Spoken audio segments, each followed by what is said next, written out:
اور سمجھتے گالوں پر ہاتھ لگانا یہ توبہ ہے. یہ توبہ نہیں, یاد رکھیے. تو توبہ کی 4 شرائط ہے استغفار کی. آئیے اب جو استغفر اللہ ہے یا استغفار ہے, یہ حصول رزق کا ذریعہ ہے. یہ کرنے سے رزق میں اضافہ ہوتا ہے. اس کے دلائل کیا ہیں؟ آئیے ہم قرآن سے دیکھتے ہیں. اللہ رب العزت قرآن میں فرماتا ہے سورہ نوح سورہ نمبر 71 اور آیت نمبر 10 سے لے کر 16 میں اللہ فرماتا ہے اور کہتا ہے فَقُلْتُ اسْتَغْفِرُوا رَبَّكُمْ إِنَّهُ كَانَ غَفَّارًا. پھر آگے فرماتا ہے يُرْسِلِ السَّمَاءَ عَلَيْكُمْ مِدْرَارًا وَيُمْدِدْكُمْ بِأَمْوَالٍ وَبَنِينَ وَيَجْعَلْ لَكُمْ جَنَّاتٍ وَيَجْعَلْ لَكُمْ أَنْهَارًا. یہ واقعہ یوں ہے کہ نوح علیہ الصلوۃ والسلام نے اپنی قوم کو دعوت دی, اسلام کا پیغام پہنچایا, قوم نے انکار کیا. اس کے بعد اللہ رب العزت کے سامنے نوح علیہ السلام جاتے ہیں اور کہتے ہیں اے اللہ یہ رپورٹ ہے میری, یہ کنکلوژن ہے میرا اس قوم کے تعلق سے کہ اے میرے رب, انہوں نے کہا فَقُلْتُ اسْتَغْفِرُوا رَبَّكُمْ إِنَّهُ كَانَ غَفَّارًا. اے اللہ میں نے اس قوم کو بار بار کہا اے میری قوم اپنے رب سے توبہ کرو اپنی شرک اور گناہوں کی وجہ سے, یقیناً وہ تم کو معاف کرنے والا ہے. اب اگر تم استغفار کرو گے تو فائدہ کیا ہوگا؟ فرمایا یرسل السماء علیکم مدرارا. اگر تم استغفار کرو گے میری قوم تو اللہ آسمان سے تمہارے لیے بارش برسائیں گا. یرسل السماء علیکم مدرارا, موسلا دھار زبردست بارش برسائیں گا. پہلا فائدہ استغفار کا. پھر آگے اللہ نے کہا, نوح علیہ السلام کہتے ہیں مدرارا وَيُمْدِدْكُمْ بِأَمْوَالٍ وَبَنِينَ, اور اللہ تمہارے مال میں اور اولاد میں اضافہ کریں گا, بالخصوص مال میں اور لڑکوں میں تمہارے اضافہ کریں گا. کیا کرو گے تو؟ استغفار کرو گے تو. وَيَجْعَلْ لَكُمْ جَنَّاتٍ وَيَجْعَلْ لَكُمْ أَنْهَارًا, اور تمہارے لیے بہترین باغ بنائیں گا, باغات کو نکالیں گا. وَيَجْعَلْ لَكُمْ أَنْهَارًا, اور تمہارے لیے بہترین نہریں نکالیں گا. اگر کیا کرو گے تو؟ استغفار.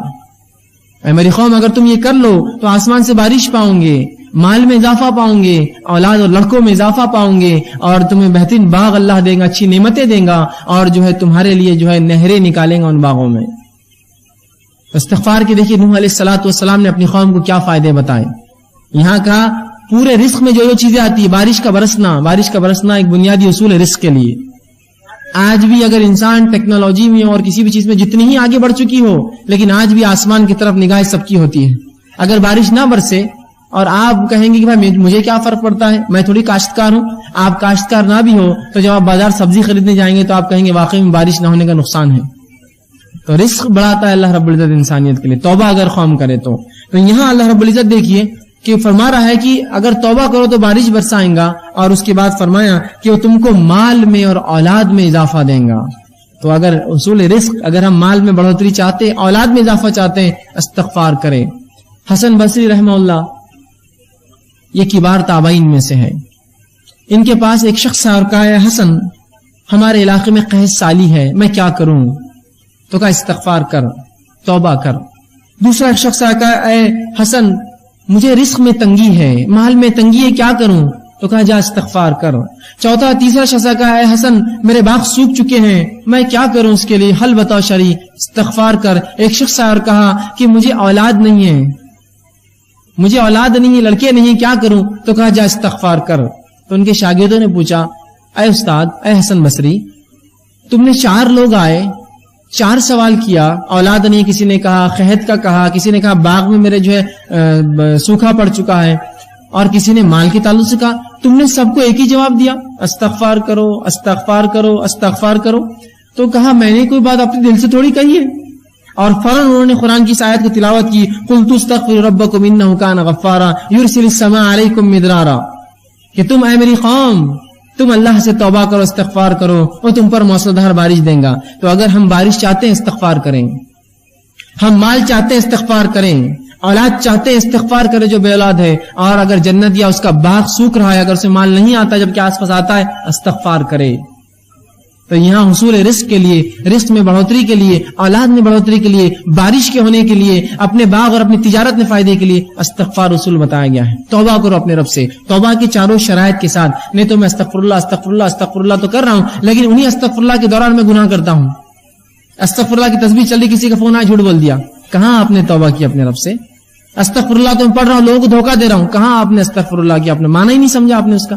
تو صحیح معنوں میں اگر استغفر اللہ ہم کریں گے تو اس کا فائدہ انشاءاللہ عزیز ہمیں زبردست ہوگا. مال میں اضافہ, اولاد میں اضافہ, کھیتی باڑی میں ہمارے اضافہ, تجارت میں اضافہ, بہت اس کے فائدے اللہ بارش دیں گا.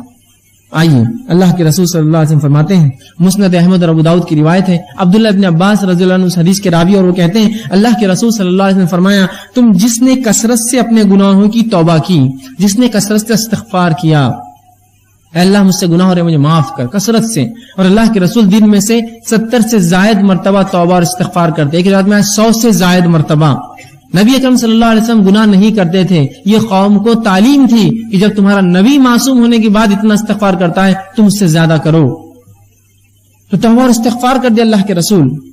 تو کہا کہ جو کثرت سے اللہ سے اپنے گناہوں کی توبہ کرے، استغفار کرے، پہلا فائدہ اللہ اس کو ہر غم سے نجات دیں گا، اللہ اس کو ہر غم سے، کس کو آج غم نہیں اور پریشانی نہیں، غم اور پریشانی سے نجات چاہیے، استغفار کرے۔